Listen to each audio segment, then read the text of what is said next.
Hello, guys. Welcome back to MU Sports TV.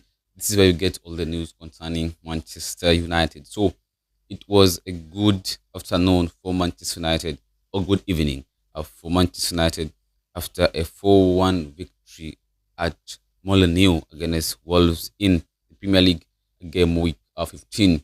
And it was and say it was an expected win, and the unexpected could have been a draw or maybe a loss. But I think we all expected this to happen. Mostly this after the disappointing 1-all draw against West Ham at home. We all expected United to turn up and win against Wolves, because so far this season this has been like uh, like a behavior, it's like a habit, because where United, the games that you expect them to lose, they come up with a miracle, or with a surprisingly win. Games that you expect them to win now, that now if they win, they eventually move somewhere comfortable on the table. They end up losing. You saw that against Forest. We had a chance to move to second place. We drew against Spurs. We had a chance to move up to second place. We drew again against Everton. We had a chance to move to fourth position. We lost against West Ham. We had a chance to move to fifth position. We drew. So yesterday we had a chance to move to fifth or sixth position in the Premier League table. And many were saying, this has been a habit with the Manchester United. Any game that if they win, they can move in the top five or even top four. They tend to lose it. But for the game against Wolves, a win could have just put us in top six. That's why maybe I can say they won it. I don't know why they are afraid of being in that top four or top five, because at the moment United are sixth with 25 points after 15 games. And I tell you what, if United had won against West Ham and had won against Everton, the last two home games, that is 5 points they lost. If they had won against Everton and won against West Ham, at the moment United could have been on 30 points. That is the third position or fourth position. They could have been with 30 points, 3 points behind league leaders Arsenal, and 1 point behind Manchester City, on level with Aston Villa. This tells you why the fans are really, really upset with the way sometimes Manchester United players turn up in these important fixtures. But against Wolves in the second half, it was really a different United team. Starting with the first 11 that Ben Amorim went with, it was something similar to what he started against West Ham, the 1-all draw, apart from the exclusion of Azaxe and the inclusion of Mason Mount. We saw a back three of Luke Shaw, Eden Heaven, and Nassau Mazraoui, because the moment I think the league is injured. We don't know. We don't have official report on what he's suffering from, and for how long he'll be out. But I was told that he will miss the game against Wolves, but might he has a chance of returning to the Monday squad against Bournemouth. That is next week on Monday, when United also play a Monday night against Bournemouth. So there's a chance he can return to Old Trafford next week on Monday as United face FC Bournemouth. So the same back three that he went with against West Ham, which I think was a bit shaky in the first half against West Ham, and also against Wolves, it was a bit shaky there, with Eden Heaven trying to adapt in that new central position, the sixth beam.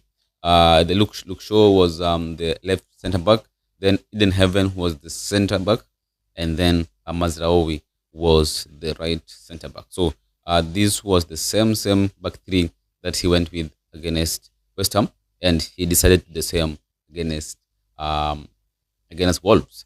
The wing backs were Diego Dalot as the left wing back and Amad Diallo as the right wing back. For this, I had no dispute about, because at the moment I'd have Dalot starting ahead of Dogu, because we all know after Dogu came on against West Ham, that draw, I think we can all agree that Dogu provided nothing offensively. Sometimes is good defensively, but whatever is offering up there, trying to feed our attackers, is not good enough compared to how Dalot always try to score, try to assist. So I think Dalot offers more offensively than Dogu. I think Dogu offers more defensively with those runs, but sometimes also he's always caught off guard, and is against West Ham we saw that the mix up and the goal that West Ham scored from a corner. It all started from the midfield, then it went to their left centre back position, and before you know it, it was a corner, and West Ham equalized. So I was really not angry with the fact that the law started ahead of Dogu in that left wing back position. In midfield, it was really evident that this is what I will start with Fernandez and Casemiro.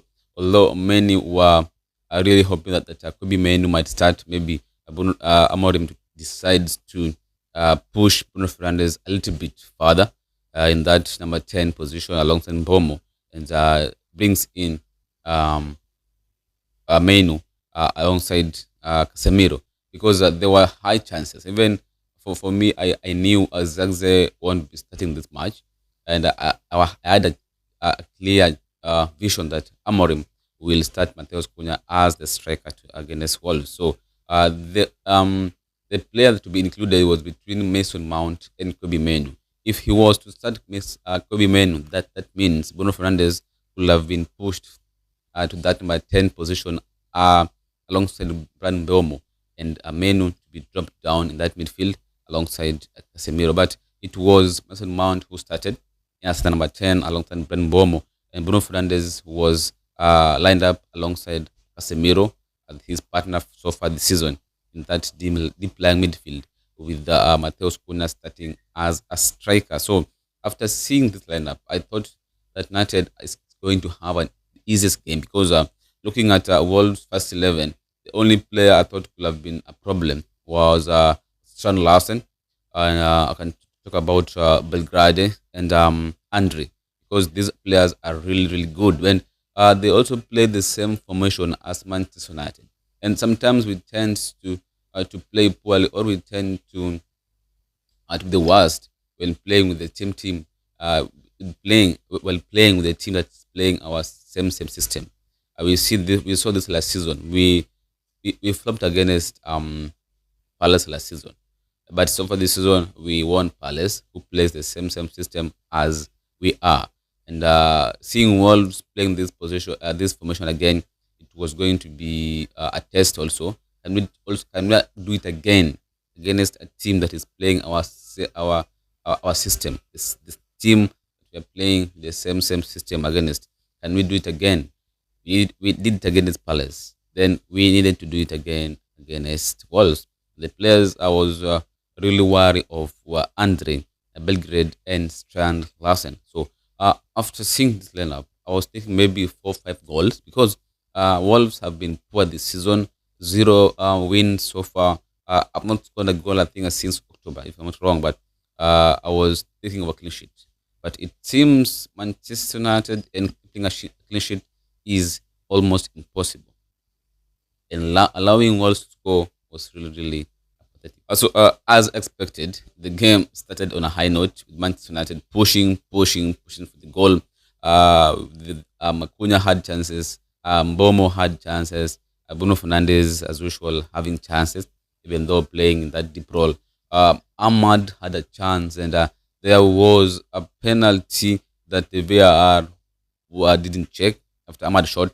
The ball hit Wolves player on the arm. It was a corner. The VAR didn't check it, and that's it. It went like that. So United pushed for a goal until it came via Bruno Fernandes in the 25th minute. Bruno Fernandes scored after some scrappy moment and a pressing moment by Casemiro. Casemiro pressed Andre, who was had no option. Andre had no option. So Casemiro pressed him, and the ball went to Cunha, and Cunha tried to score, but his position couldn't allow him to score, and he fed Bruno Fernandes, who by good luck, I managed to put it past Sam Johnston with a little help from Wolves defender to make it 1-0 to Manchester United. So after that goal, I always think Manchester United, after scoring a goal, they always switch off. They tend now to defend. They want to keep this lead, but they can't. It's always a pity or embarrassing to see United trying to defend one goal instead of going for another one, which they are capable. They are capable of going for the second goal. They tend to defend it, something they can't. So after, I think United scored of Bruno Fernandes, it was all Wolves now. They really pushed, pushed for the goal, and eventually it came in the 45th minute plus. Belgrade, the player I, I, I foresaw to be a problem. Belgrade scored, I think, Wolves' first goal since October, if I'm not wrong. And that was really, really pathetic. The way the goal was scored was really embarrassing and really uncalled for. And why are we so bad while trying to clear the ball inside our box? We can't just clear the ball once. We tend to play like amateurs, you know, and this needs to stop. The goal we conceded against Wolves was really, really, really embarrassing, and we shouldn't even be uh, allowing those goals to go in if we are going to be a serious team. So, Wolves scored. They really went they were really in the mood, and the first half ended 1-all draw.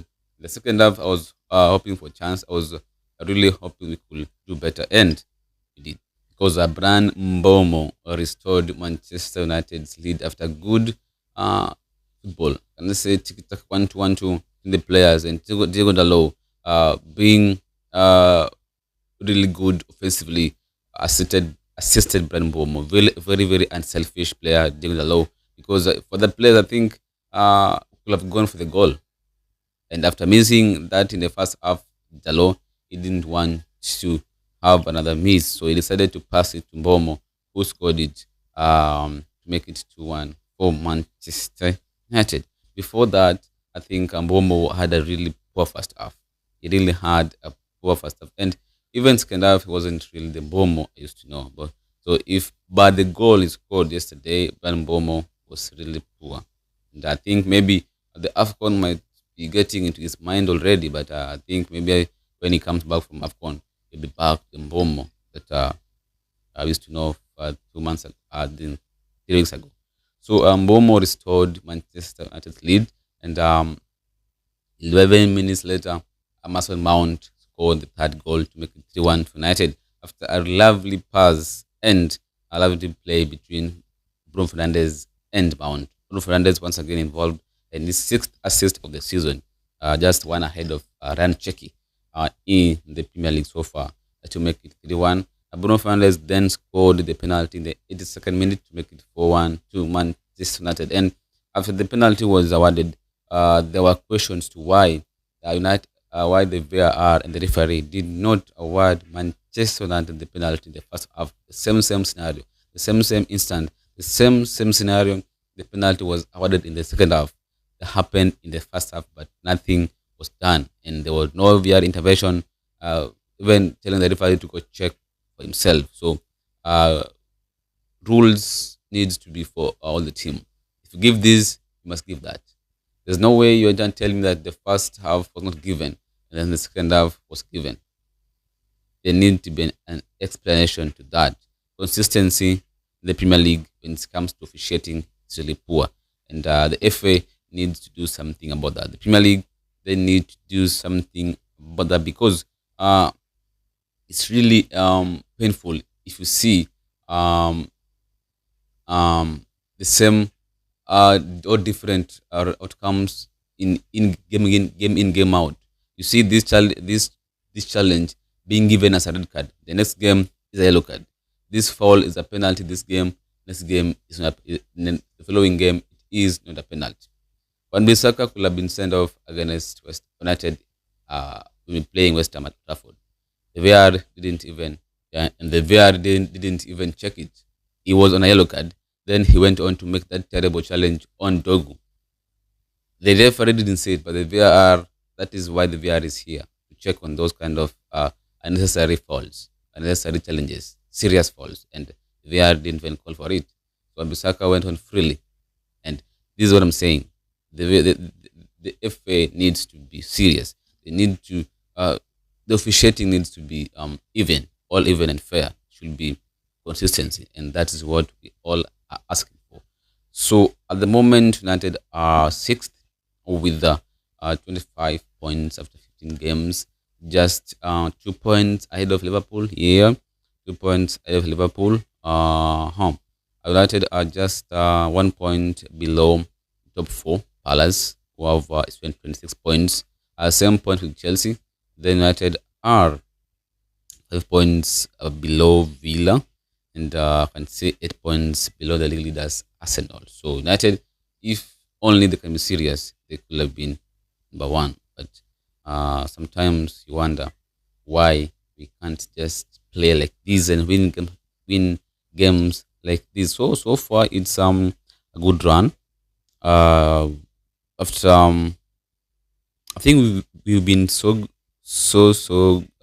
while playing away. So far, I think 4 5 games unbeaten while away. The last defeat was against Brentford on the 27th of September. That's the last time United lost away, and it was really an embarrassing loss, that one. So what I can say is that that was really an impressive performance. The second half, that is, but not the first half. The first half actually it was embarrassing to watch the game. So in the second half, it was really good. The players turned up. They didn't want another embarrassment, so they turned up and decided to get the job done in the second half. And I think Bruno Fernandes played a big role there. Mason Mount also was there challenging for those tackles, scoring that goal. And I think I said it that Mason Mount is the player that understands this system more than any other in Manchester United squad. That is why whenever he's fit, Amorim will always find a way to start him because he really understands the system more than any other player. And we need more players like Mount. Amorim needs more players like Mount, those who understand this system. That's why when signing players, we should be strictly as considering the players that understand this 3-4-2-1 system. So the next games for United, as I said, the next one is against Bournemouth at Old Trafford on the 15th of December. That is the next week on Monday, the same time. So after that, Bournemouth is Villa. After Villa is Newcastle. Then after Newcastle, it's again Wolves before we play Leeds. So 25, the games that are remaining are Bournemouth, Villa, Newcastle, and Wolves. Really challenging games. So if I talk about our next three games, FC Bournemouth, Aston Villa, and Newcastle, I don't want to talk about them at the moment, but judging by how we perform sometimes, it is going to be tricky to get even 4 points out of these games. Whereas if we are a serious team, this could have been easy 9 points. But sometimes United are full of surprises. But against Bournemouth should be a win. Against Newcastle should be a win. Maybe a draw against Villa because Villa at the moment they are really a tough team to crack. And sometimes maybe if we draw Villa, win Bournemouth, and win Newcastle, that is I can talk about 7 points. Yeah, that is 7 points out of 9. That will be good. And say goodbye to 2025. And that is the only acceptable. Maybe 7 points out of 9, at least 7 points out of 9. If out of 9, if not 9 out of 9. That is that we need in order to be really, if we want to challenge the top 4 this season. Because I think it is an open race. The top 4 at the moment is very open. If only we took our chances against Everton and West Ham, at the moment we could have been an easy position in that top 4. But we try to make it difficult for ourselves. We use our own hands to humiliate us. So we need to be serious. At the moment now we are on positive 4 in goal difference. You need to improve further. And the next three games should be uh, win, win, win. But against Villa, a draw won't be bad, but we need to avoid defeat before we say goodbye to 25. Remember, United have been drawn against Brighton in the FA, the third round at Old Trafford. Last time it was Arsenal, this time it's Brighton. We can do it the hard way. So we have Brighton in January to add to our list of difficult games we are going to play in January, alongside the likes of Manchester City, Arsenal, Fulham, Spurs, no, Arsenal, City, and Brighton. That is the January games. Thanks for watching.